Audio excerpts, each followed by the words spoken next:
Monsieur Drouet, il y a un moment très important dans l'histoire où toutes les gares de la région des Laurentides ont été menacées. Et c'est là qu'il y a eu la création de la Corporation des gares des Laurentides. Qu'est-ce qui s'est passé plus particulièrement pour Prévost? En 1977, après la prise de pouvoir du Parti québécois, il avait refait il avait tenté une expérience de transport les fins de semaine Okay. de passagers. Et je me souviens que le terrain était à Saint-Jérôme, il était monté, il existait encore. Là, ça a été un grand succès la première fois, mais par après, ça justifiait pas le maintien d'un service de train, mais il y avait eu une tentative de réinstaller.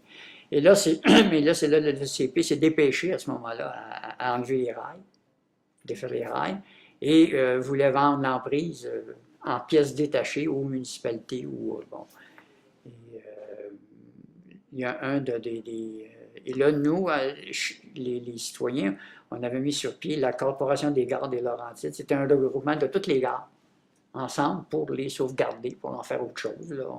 C'était vague encore un peu, on ne savait pas trop quoi faire avec ça parce que ça appartenait finalement juste au CP encore.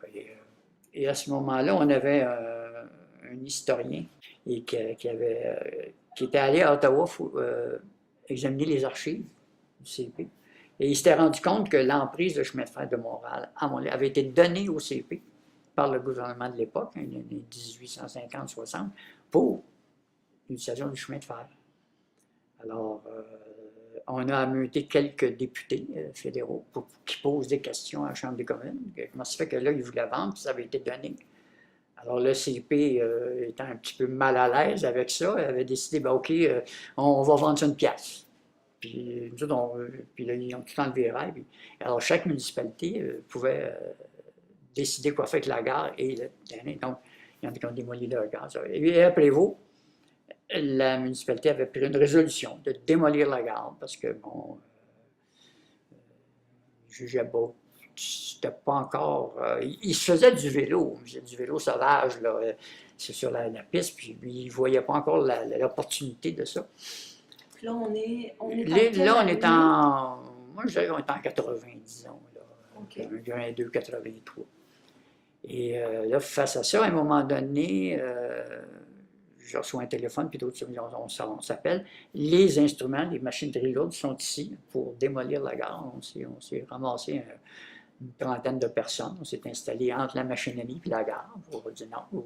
Ça se faisait beaucoup à l'époque pour les bâtiments patrimoniaux. C'était un gars de la place, connaissait tout le monde.